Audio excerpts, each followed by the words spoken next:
Salut les amis, salut les footeux, ravi de vous retrouver pour ce nouveau numéro d'USB, une semaine en ballon, hashtag USB Foot en partenariat avec nos amis de France Bleu Mayenne, France Bleu Maine et France Bleu Loire-Océan. Comme chaque jeudi, on va revisiter l'actualité des clubs de foot dans la région, les 3 de National, Cholet, Laval et Le Mans, mais également les 2 de Ligue 1, à savoir Angesco et le FC Nantes. Et cet après-midi, eh bien, c'est un Choletais qui vient nous voir sur le plateau d'USB, certainement le plus ligérien de tous les Maliens.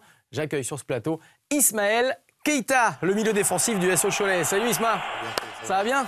Ismaël Keita, pas Kita, hein. Rien à voir avec la famille du président de Nantes. Hein. Non. Rien à voir, on est d'accord. On me dit ça souvent, mais non. C'est vrai, en plus. Bon, bah c'est bien. La blague est arrivée jusqu'à nous. On est dans le vestiaire du USB Foot. On le sait, chaque invité le jeudi doit amener un maillot. Toi, t'es encore mieux. T'en as amené 2. Celui que tu portes généralement, qui est derrière moi sur le terrain pour ce milieu défensif du SO Cholet. Et il y en a un autre de l'autre côté. Va le chercher. Montre-le nous et explique pourquoi tu nous as amené ce maillot du FC Nantes, hein, c'est ça? Oui, c'est ça. Allez, on va le regarder.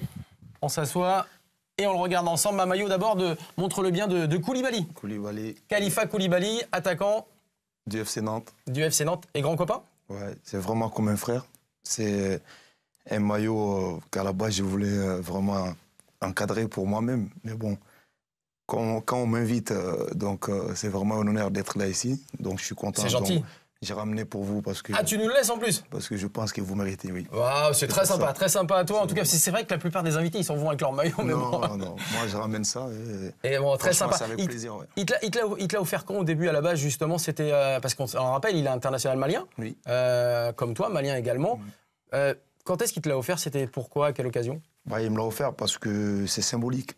Moi, quand il est arrivé, il m'a demandé comment ça se passe, parce que j'ai fait 4 ans quand même à Nantes. Donc, il m'a demandé, et il y a un moment, il était blessé, donc j'étais là pour lui, tout ça. Donc, c'est un acte de confiance pour me dire que, franchement, j'ai été toujours là pour lui. Donc, dédicacé par tous les joueurs du FC Nantes. Oui, je vois ça, montre bien. C'est vrai qu'il y a toutes les autographes. Hein. C'est vraiment quelque chose qui est important pour moi à mes yeux, parce que c'est comme un frère. Donc, je suis content de l'avoir ramené ici. Eh bien, écoute, un grand merci à toi. Tu peux aller le ramener. C'est vrai que c'était sur son premier but, hein, le premier but avec Nantes. Avec le FC Nantes, ouais. Ouais, très bien. Bah, mets-le bien en exposition pour bien qu'on le voit. On te remercie encore pour ce joli cadeau qui va traîner ici, évidemment, dans le vestiaire du USB Foot. On regarde ensemble, Ismaël, le programme de ce sommaire de cet après-midi avec ton portrait pour commencer. On va revenir sur ta carrière. On le rappelle, tu as 28 ans. Et déjà, allez, on va dire 4-5 clubs à ton actif, ce qui n'est pas énorme.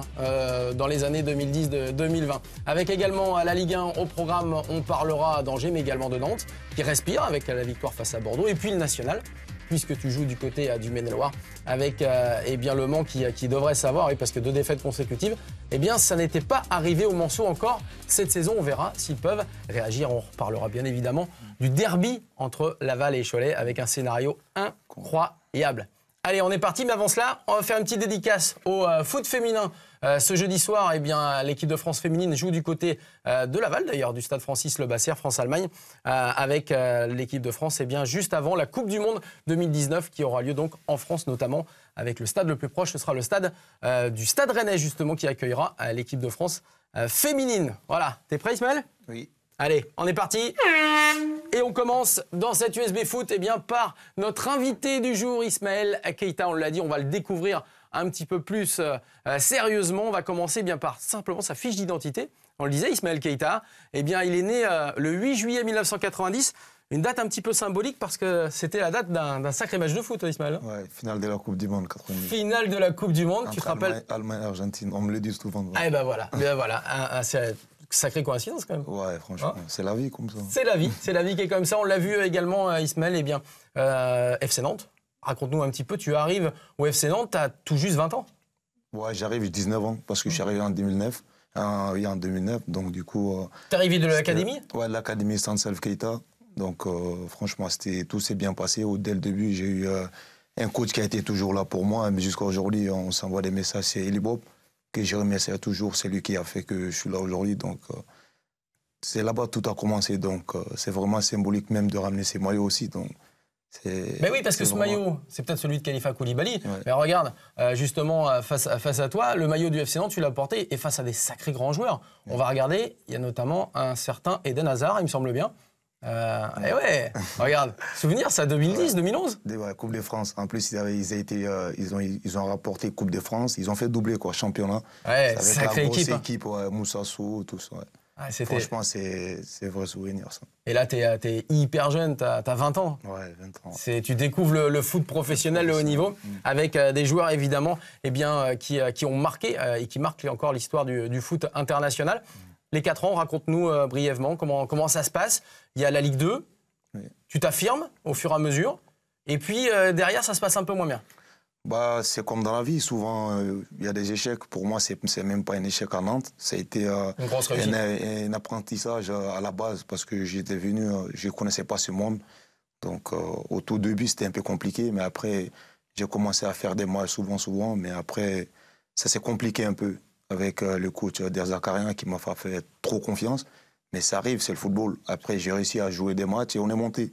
Pour moi, l'objectif, c'était de monter et progresser. Et quand j'ai quitté Nantes, j'ai vu que j'avais progressé. Donc, pour moi, c'est l'essentiel. Il ne faut pas voir le côté négatif, il faut juste voir le côté positif. Sinon, je ne serais pas allé à Angers, quoi. Exactement, on va en parler d'Angers dans quelques instants. Juste sur Nantes, dernière chose, un joueur, une personne qui t'aura marqué à Nantes, aussi bien pour le foot, mais aussi peut-être pour la côté, qui t'a peut-être aidé. Bah, je dirais Bruno Cherou. Bruno Cherou que je n'oublierai jamais parce que ça a commencé avec lui. Il était vers la fin. Milieu du FC Nantes.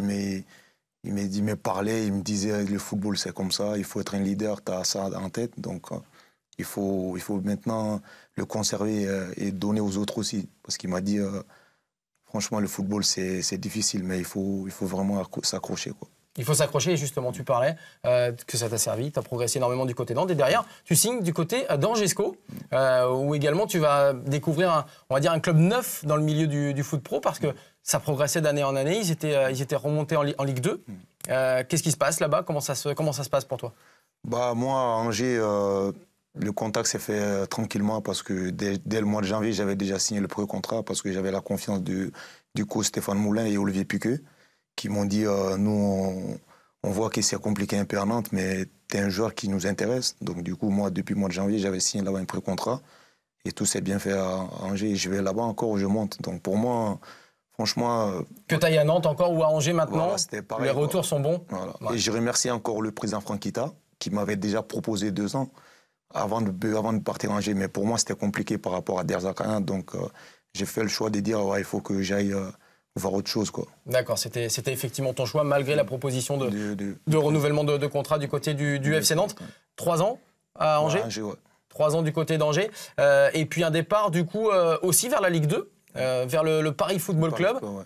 C'est-à-dire que là, tu quittes la région, tu quittes quelque chose que tu connaissais assez bien, pour un club où tu ignorais presque tout ou pas?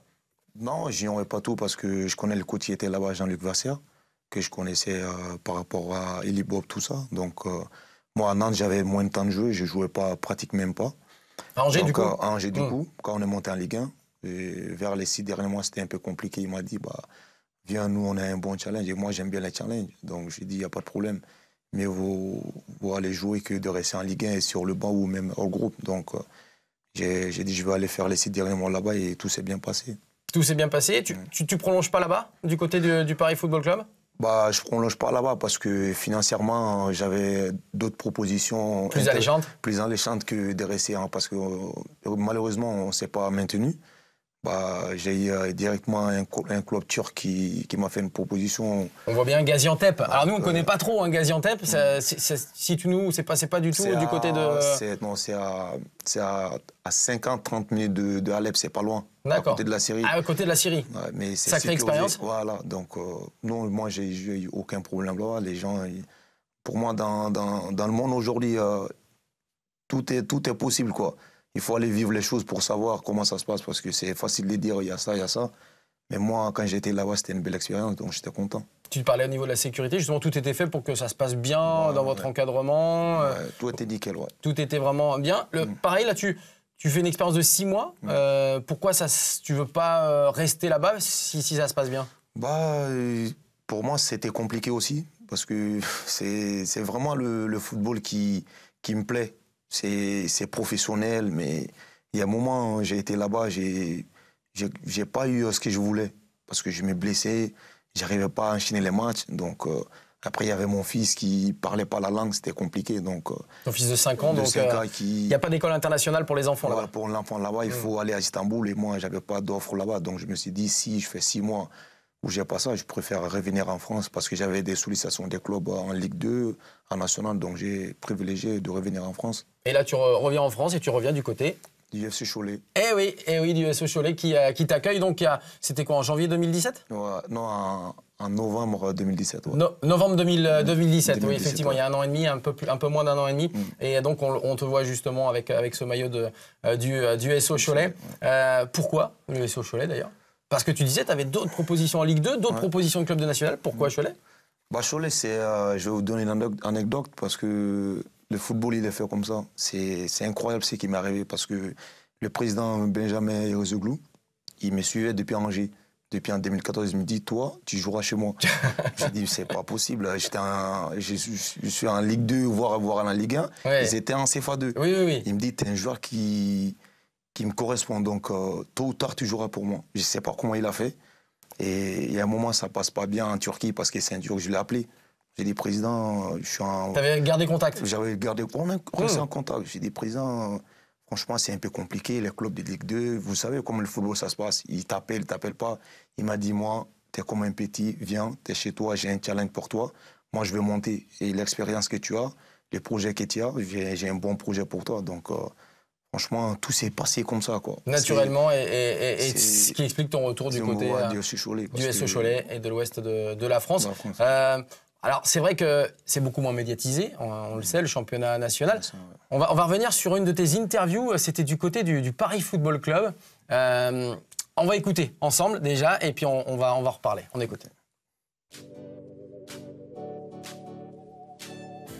Je me lève le matin, j'ai envie de me lever sur le bras droit.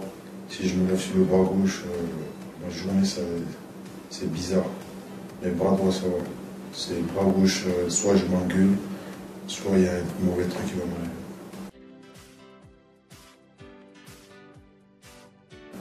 Nantes.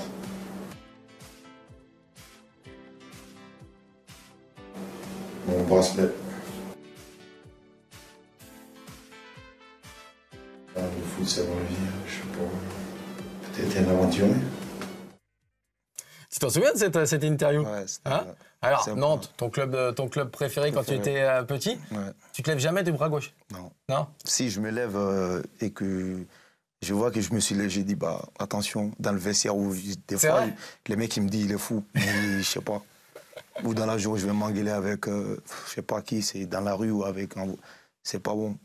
Je sais pas. C'est bien, ça fait partie de toi. Voilà. C'est pour ça, dans le lit, je préfère tout le temps être à droite.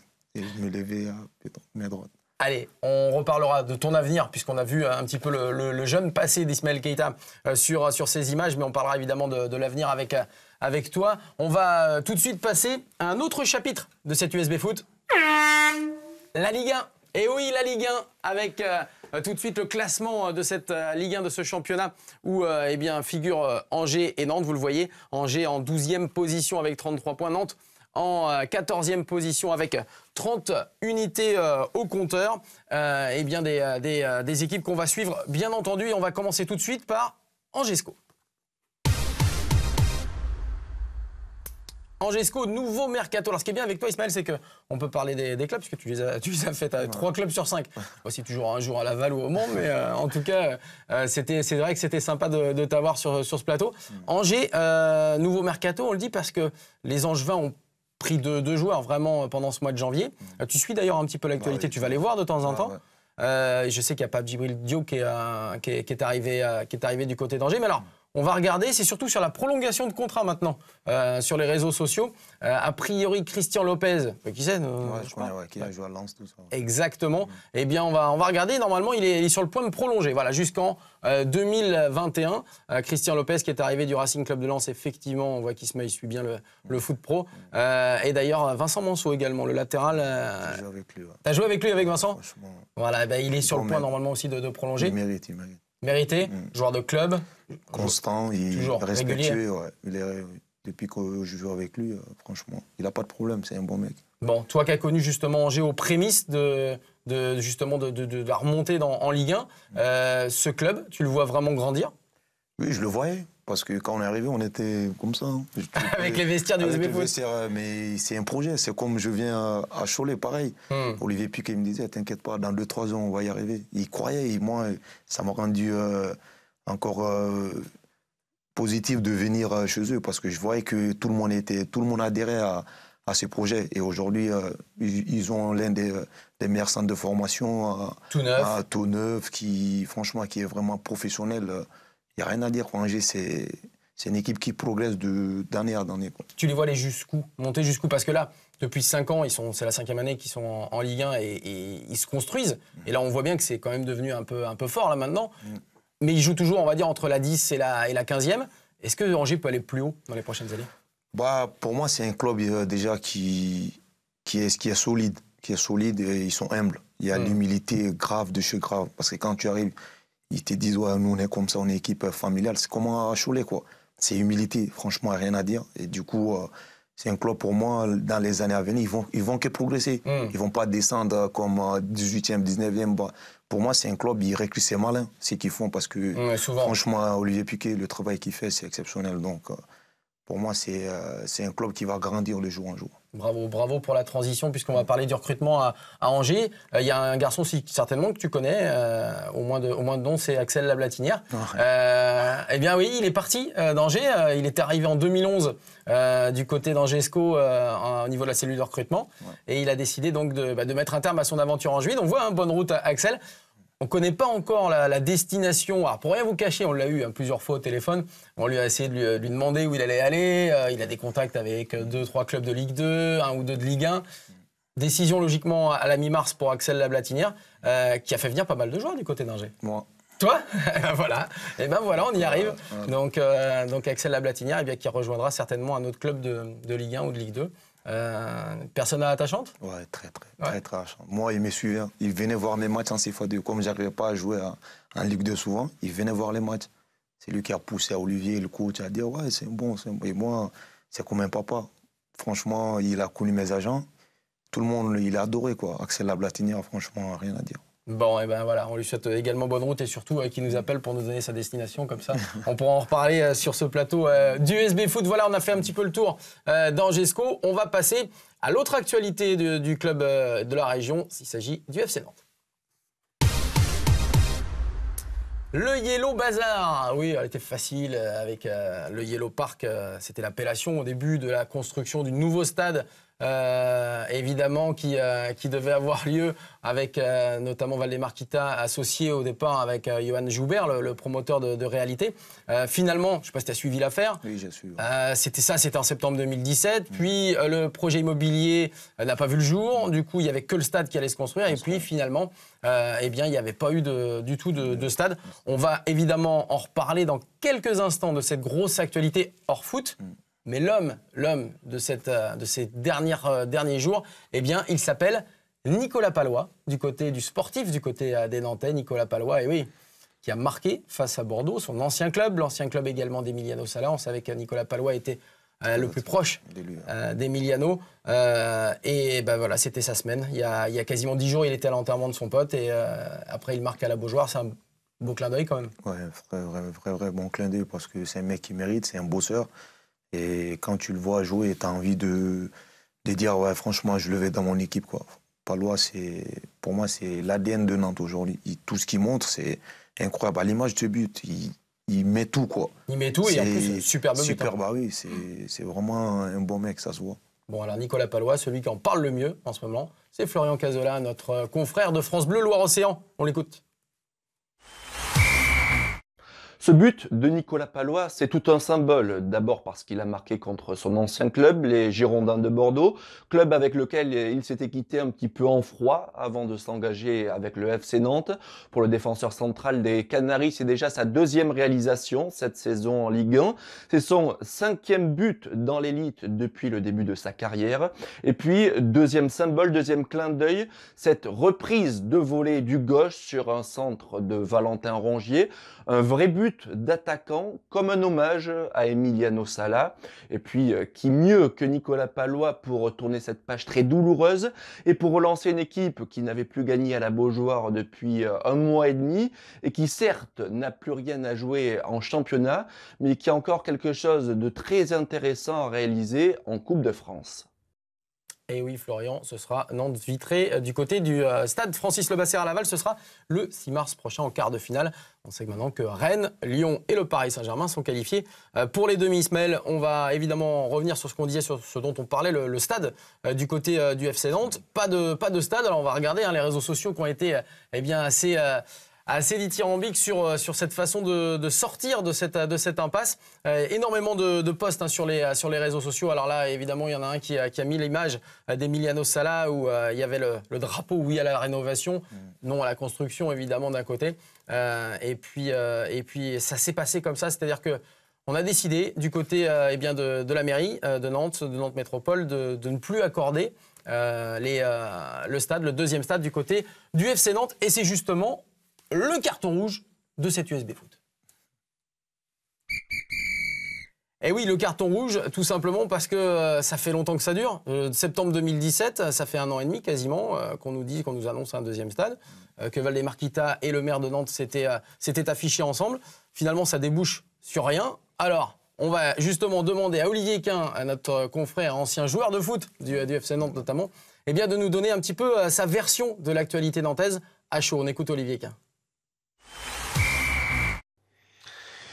Soupçon de fraude fiscale, projet du nouveau stade abandonné. Forcément que la position de Valdemar Kita à la tête du FC Nantes est fragilisée. Est-ce que ce ne serait pas le bon moment pour vendre ? Pour ça, bien évidemment, il faut qu'il y ait des gens intéressés, puis surtout des gens avec les reins solides, avec un projet financier, bien évidemment, mais un projet sportif aussi, et c'est ça le plus compliqué. Mais je pense que oui, les joueurs de Valdemar Kita sont certainement comptés à la tête du FC Nantes. Alors, est-ce que c'est bien ou pas bien ? Je ne sais pas. On sait tous que sa seule idée, en tout cas la dernière, c'était ce grand stade. À partir du moment où il est abandonné, il n'a peut-être plus envie non plus de rester à la tête du FC Nantes. Maintenant, derrière, il faut se positionner. Alors, plusieurs investisseurs, peu importe, mais avec un budget. C'est pas l'achat qui va coûter cher, c'est le fonctionnement, avec des gens qui ont des postes qui pourraient être enlevés, avec un projet sportif, donc il faut des moyens financiers. Tout ça, c'est très, très compliqué. Mais je pense que le FC Nantes est à un tournant de son histoire, en tout cas de son histoire récente. Et c'est peut-être le bon moment de se positionner. On a entendu parler de M. Joubert, par exemple. Il y en a peut-être d'autres. Si c'est le cas, positionnez-vous, faites une offre, parce que c'est très, très important. L'avenir du club est en jeu. Merci Olivier Quin. Une petite réaction, Ismaël, sur ce qui vient d'être dit, sur le fait que Valdemar Kita, que tu as bien connu aussi, n'ait pas son stade, s'il le voulait depuis son arrivée, depuis 2007. Oui, je suis un peu, mais comme j'ai dit, moi, la photo des Salah, pour moi, c'est symbolique. Moi, j'étais pour la rénovation. Après, parce que Nantes, c'est le stade, il est symbolique, quoi. La Beaujoire. La Beaujoire, les grands, c'est vraiment un truc qui nous a tous marqués. Après, comme on a vu avec l'Atlético, les nouveaux stades, on ne va pas s'en priver. Donc, pour moi, c'est... Il y en aura un autre un jour à Nantes ? Je pense parce que Nantes, c'est une grande ville de football. Et tôt ou tard, il y aura vraiment encore un stade digne de ce club. Tu connais le caractère du président Kita, tu l'as eu pendant 4 ans. Est-ce que tu penses justement que malgré le fait qu'il n'ait pas son stade, il va rester, il va s'accrocher, il veut rester ici ? C'est le mot. Le mot, il est là. C'est l'homme, quand tu le vois, il s'accroche aussi. Là, c'est ça que j'ai aimé chez lui. C'est un mec qui bosse. Il dit jamais c'est fini. C'est jamais fini avec Kita. Donc, attention, il ne va jamais lâcher. Attention, il ne va jamais lâcher. Voilà, c'est en tout cas les mots d'Ismaël Keita. Alors, il y en a d'autres qui, évidemment, sont heureux du fait de ne pas voir de deuxième stade arriver. C'est l'association à la Nantaise qui a milité pour ne pas avoir de deuxième stade avec Valdemar Kita. On va écouter Florian Leteuf, le président de l'association à la Nantaise. Attention, c'est le tacle du jour. Ce projet, c'est la faillite de la démocratie locale, puisqu'on avait voilà, cette étrange alliance entre une majorité d'élus issus des rangs socialistes, communistes, la moitié des élus En Marche, une opposition qui se réveille au tout dernier moment. Hormis les élus écologistes et quelques électrons libres, on n'a pas beaucoup d'élus qui ont les fesses propres aujourd'hui. Et c'est ça qui nous inquiète, parce que Valdemar Kita, on le connaît. il a porté un projet économique, c'est un acteur économique, c'est normal. Mais le fait que les élus du territoire s'impliquent dans ce projet, on ne comprend toujours pas. C'est une page qui se tourne, mais pour autant, on va continuer notre mobilisation, c'est pas du tout terminé. La question, c'est comment est-ce qu'on fait pour retrouver un FC Nantes digne de ce nom, digne de ses valeurs, digne de cette ville. Et voilà, le combat continue pour nous. Voilà, et les mois qui vont suivre, l'actualité nantaise sera toujours aussi chaude, puisque c'est vrai qu'il y a plusieurs personnes qui ont commencé par dire moi je veux bien reprendre le club.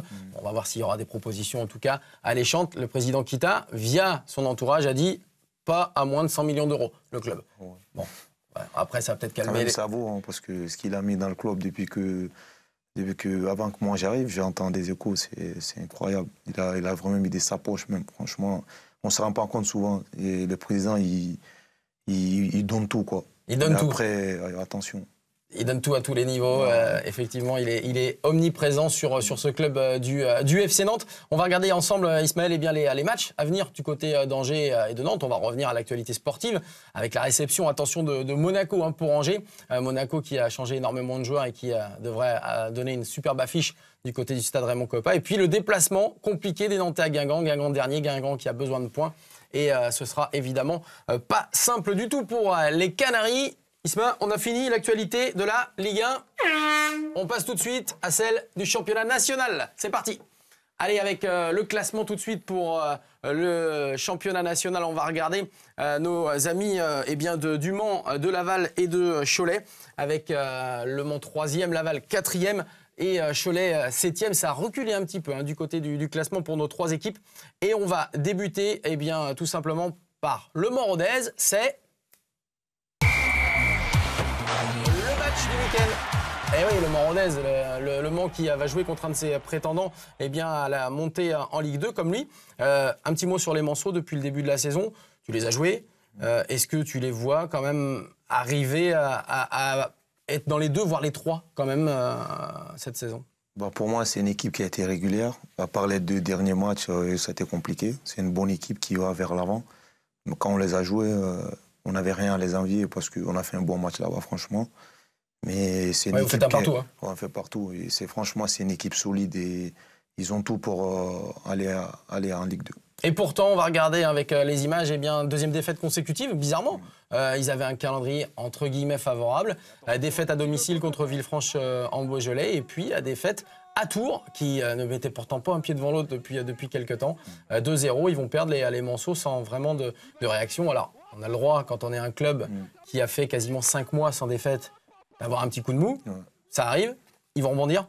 Je pense. Mais moi, je ne l'espère pas. Parce que, non, t'es concurrent. Voilà, je joue dans ces championnats, on est tous ambitieux. Moi, aujourd'hui, j'aimerais être à la place du Mans.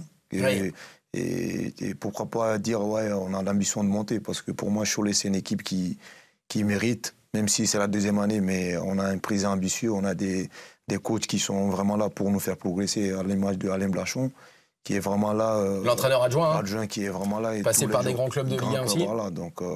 qui est vraiment entouré. On est une équipe qui est dans la progression. Donc aujourd'hui, on va pas dire on n'est pas ambitieux. Donc franchement, c'est bien de progresser dans la vie. De progresser, effectivement. Alors le Mans, est-ce qu'on pourrait dire qu'ils sont un petit peu inquiets par rapport à ces 2 défaites consécutives? Ceux qui ne sont pas inquiets, ce sont les supporters manceaux. Regardez, sur les réseaux sociaux, ce qui se dit seront plus de 6 000, peut-être même 7 000. Ce sera donc, on le verra tout à l'heure, ce week-end face à Rodez. C'est sur le site du Mans, évidemment, que ça se passe. Des Manceaux qui vont devoir réagir sous peine de voir les 2 premiers s'envoler. Alors on a posé la question à notre confrère de France 3 Men, Thierry Fourmi, qui suit les Manceaux évidemment pour nous. Il passe un petit message à Richard Désiré, le coach du Mans FC. On l'écoute. Il reste 11 matchs en national et le Mans FC cale au plus mauvais moment. 2 défaites de suite en championnat. Que se passe-t-il?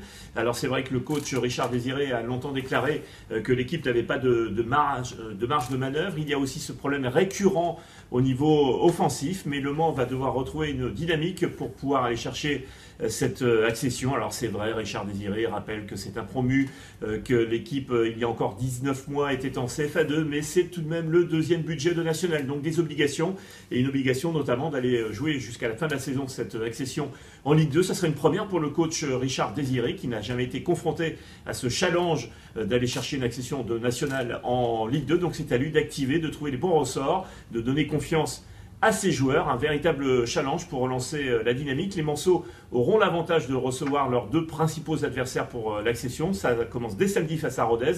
Et ensuite, il y aura ce dernier match de la saison. Ce sera à domicile face à Chambly le 17 mai prochain. Et espérons que les Manceaux seront toujours en lice, évidemment, pour aller chercher ce billet, le 3e de suite d'accession en Ligue 2. Eh bien Thierry, il devrait s'en passer des choses d'ici le mois de mai, bien évidemment. Allez, on va revenir sur un autre club. Attention, parce que si je fais tout tomber, ça y est, c'est cassé. C'est cassé, et là je vais plus pouvoir mettre du tout de son dans le studio. Voilà. Et on va passer bien évidemment maintenant à Laval. Laval, des signes positifs. Alors, on va revenir sur ce qui s'est passé, bien évidemment, entre Laval et Cholet. C'était vendredi dernier, on y était. Tu y étais, même si tu étais suspendu pour ce match. On rappelle encore un match de suspension. Oui. Et puis, on va voir ce qui s'est passé en images. On va simplement le commenter ensemble avec ce premier but des Lavallois. C'était en première mi-temps. Bon, ils ont dominé la première. Hein. Ouais, et puis, vous réagissez en toute fin de match. Jonathan Mexique qui marque d'une frappe détournée. On joue la 87e. 89e minute, 2-1. Pour vous, et là, tout semble être cool. Eh ben non. Dans le temps additionnel, Laval va mettre 2 buts sur coup de pied arrêté, quasiment les deux mêmes. Hein. Ouais. Même s'il y a un du pied, un de la tête, mais c'est deuxième poteau. Qu'est-ce qui se passe, honnêtement? La victoire, elle était déjà dans les têtes? Pour moi, c'est le football. Comme je vous dis, c'est bizarre. Le football, comme on dit, tout peut arriver. Moi, je me souviens de ce match. Ça m'a fait penser au match contre Manchester-Bayern. Ah oui. Où Ligue des Champions, Bayern, il perd le match. Toute proportion gardée. Hein. Voilà, c'est pas pareil. Non, mais je rigole. On prend l'exemple sur les grands, toujours. Évidemment. Donc, pour moi, c'est un truc qui peut arriver, tout ce qui peut arriver, mais il faut l'éviter. Parce que comme il a dit le coach après, on a été lucide, on sait que, franchement, on n'a pas le droit. Si on veut vraiment aller là-haut, c'est pas comme ça, il faut perdre parce que pour moi... Mais c'est quoi? Ça veut dire quoi? Ça veut dire qu'on se déconcentre? On pense qu'on a gagné, qu'il reste 4 minutes à jouer? Non, je pense que c'est un peu ça, oui ou non. Parce que je pense pas qu'on se dit c'est fini. Parce qu'un match, on le joue pour gagner. Et pour moi, c'était en deuxième mi-temps, les 15 dernières minutes. Laval, on les a même pas vus, quoi. Donc je me suis dit, c'est mérité. Et d'où ça vient ces buts, c'est coup de pied arrêté. Coup de pied arrêté, pour moi, le football, c'est une arme. Mais... si on se faisait décaler, j'allais dire, franchement, ils ont fait... Oui, dans le jeu, vous n'avez pas été inférieur. Ça peut arriver, parce que c'est des détails, c'est juste des petits trucs. Peut-être que nous, on n'a pas fait ce qu'il fallait. C'est peut-être qu'ils ont marqué, parce que pour marquer des buts, il faut des erreurs. Donc, la prochaine fois, on va travailler pour ne pas les refaire. Bon, désolé, mais je vais te faire un petit coup de couteau dans le ventre. Je vais te remettre les réactions, évidemment, des Lavallois, et en l'occurrence, les deux Anthony, Robic et Scaramodino. Et évidemment, foot joie, tu penses bien, à l'issue de ce match, on les écoute. Franchement, super dénouement. Voilà, on montre que mentalement, on lâche pas et qu'on y croit jusqu'au bout et ça récompense toute l'équipe, c'est bien. On y croit toujours? Ah, bien sûr. Ah oui, mathématiquement, c'est bien sûr qu'on y croit. On sera à 3 journées de la fin. J'aurai pas le même discours, mais bien sûr que j'y crois. Et le Mans a perdu. De toute façon, il fallait qu'on passe par gagner nos matchs. Donc après, on fera les comptes à 2-3 journées de la fin et on verra si on a quelque chose à jouer ou pas. Évidemment qu'ils y croient à la montée. Encore Laval, puisqu'ils sont encore à 6 points. On l'a vu au classement du Mans qui est 3e et pour l'instant barragiste dans ce championnat national. En tout cas, on va demander à Gilles Damingui, notre confrère de France Bleu à Mayenne, pourquoi ce côté un petit peu Dr Jekyll et Mr Hyde à Laval, puisqu'ils gagnent à domicile. Ils perdent à l'extérieur généralement. Alors pourquoi? Oui, cette équipe souffle toujours le chaud et le froid, deux visages totalement différents selon que Laval évolue à domicile ou à l'extérieur. À domicile, une seule défaite depuis le début de la saison, mais en revanche, 2 succès seulement à l'extérieur. C'est très insuffisant lorsque l'on a des ambitions. Et puis on a beau demander au staff ou aux joueurs, eh bien, aucune explication tangible n'est avancée. Et puis il y a ces fameuses fins de match depuis le début de la phase retour. Sur les 3 matchs à domicile, à chaque fois, il y a eu des buts lavallois dans les 5 dernières minutes, pas moins de 4 buts en tout. Dembélé contre Boulogne, Keita contre Drancy et enfin 2 buts contre Cholet. Cela peut montrer un certain état d'esprit. Les footballeurs lavallois ne lâchent rien. Il faudrait retrouver ces mêmes valeurs à l'extérieur. Il y a aussi cette autre stat intéressante. Lorsque le Stade lavallois ouvre le score, les tangos ne perdent jamais. Mais tout cela suffira-t-il pour monter en Ligue 2? Les prochaines semaines seront capitales. Et oui, pas mal d'interrogations dans ce championnat national. Et bien maintenant, on va parler du SO Cholet.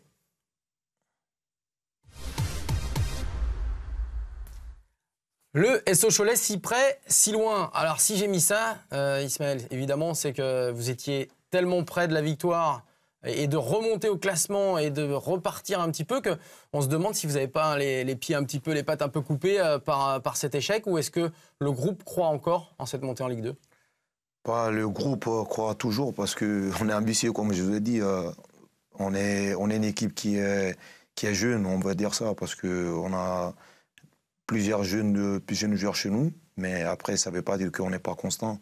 On est une équipe qui peut vraiment progresser. Et là, on est en train de montrer chaque année, parce que si tu vois bien le match à Laval, ça joue à rien du tout. Ah non, ça joue à rien, non, ça c'est sûr. Donc, si on arrive à gommer tout ça, pour moi, c'est vraiment positif d'aller chercher cette montée, parce que c'est dans nos têtes. Hein. C'est comme, on ne va pas se mentir, les gens qui vont dire « ouais, il faut aller doucement ». Tout le monde y pense. Tous les 10 premiers qui sont là, ils veulent y aller. Il reste 11 matchs, c'est 33 points. Donc, et on sait que ça joue souvent en national sur la fin du championnat. C'est la fin du championnat. Ici, c'est libre. Moi, je suis là aujourd'hui à vous dire, ouais, non, on est là. Non. C'est du mensonge. Il faut être honnête, il faut être vrai. Nous, et ambitieux. Voilà, on a un coach qui nous met pas la pression, mais qui nous dit, l'appétit vient en mangeant. Donc, tant qu'on peut gratter les trucs, on les gratte. Donc, pour moi, c'était la meilleure manière de le faire à Laval, mais ça ne s'est pas fait. Donc, il faut aller le faire pour le prochain match. Il y a un prochain match contre Lyon du Cher chez nous, donc on va tout faire pour gagner. Bon, très bien. Et bien, on a demandé justement à ton coach, Romain Revelli, avec les départs notamment au mercato de Saint-Igny et d'Oussama Abdeljelil, si ça handicapait un petit peu le groupe choletais, et surtout si ça mettait un petit peu un frein aux ambitions. On écoute sa réponse. On n'est pas sot, on avait quand même préparé l'après. Et c'est vrai qu'on nous parle souvent de notre buteur, Oussama, on a quand même depuis marqué au moins 6 buts, je crois, en 5 matchs, on a pris 8 points. Voilà, la vie continue, on est très très content des garçons qu'on a pris, que ce soit Diallo, on a repositionné Seba dans l'axe par rapport au départ de Saint-Igny, on l'avait un peu en tête, je ne veux pas dire que c'était préparé, mais bon, on avait anticipé. Et puis on a pris Maxime Fleury qui est titulaire chez nous, qui nous fait des bons matchs, on reste, on se plaint pas, on a un effectif très beau et correct de national, donc ça va bien se passer. Donc ça va bien se passer, et ça va bien se passer sur le prochain match qu'on va voir à la fois pour Cholet. Tu le disais, on va accueillir du côté du SO Cholet Lyon du Cher. Gros match entre le 7e et le 5e. Laval va se déplacer à l'Entente Sannois-Saint-Gratien, 17e. On va voir si les Lavallois vont enfin gagner à l'extérieur. Et puis Le Mans-Rodez, on l'a dit, c'est l'affiche de ce week-end. Et ça va déterminer évidemment pas mal de choses. On a fait le tour. Quelque chose à rajouter, Ismaël, sur ce championnat national, ou on passe à autre chose? Non, c'est bien. On a été complet. On était complet. On a été complet. Allez, impeccable. J'ai la petite truc en main. C'est la dernière fois. Ça y est, c'est bon. Tes oreilles vont être tranquilles. On va tout de suite passer, au quiz de Boulez.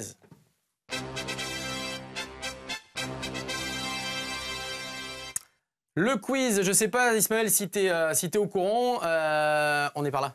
Regarde. On est par là. Ça y est. C'est la question de fin pour cet USB Foot. Tu vas nous choisir un placard derrière toi et tu vas choisir aussi un maillot à l'intérieur de ce placard. Et de ce maillot, découlera une question pour ta culture générale footballistique. Allez, choisis-nous le placard, s'il te plaît. La 2. Celui qui est derrière toi. Ouais. Alors, il y en a combien de maillots? Il y a 2 maillots. Bon. Je prends FC Nantes. FC Nantes. Ouais. Allez, le FC Nantes, alors qu'il y a celui de Khalifa Koulibaly. Tu peux te rasseoir le temps de bien réfléchir avec là. Garde-le avec toi, tu te rassois. On va te poser justement la question. Toi, qui a été bercé par le FC Nantes, visiblement. En quelle année a été inauguré ce fameux stade de la Beaujoire? Réponse A, 1982. Réponse B, 1984. Réponse C, 1986. Réfléchis bien, tu as quelques secondes. Et je peux te rappeler les dates si tu veux. Non, je pense que c'est en 1982, je crois. Réponse A? Oui. Eh non, c'était 1984 l'arrivée au stade de la Beaujoire avec les Nantais qui sont partis de Marcel Sopin. Le premier match, d'ailleurs, on se souvient tous de la victoire de l'équipe de France lors de l'Euro 84, le 5-0 face à la Belgique. Mais le tout premier match amical, c'était face à une équipe de Roumanie.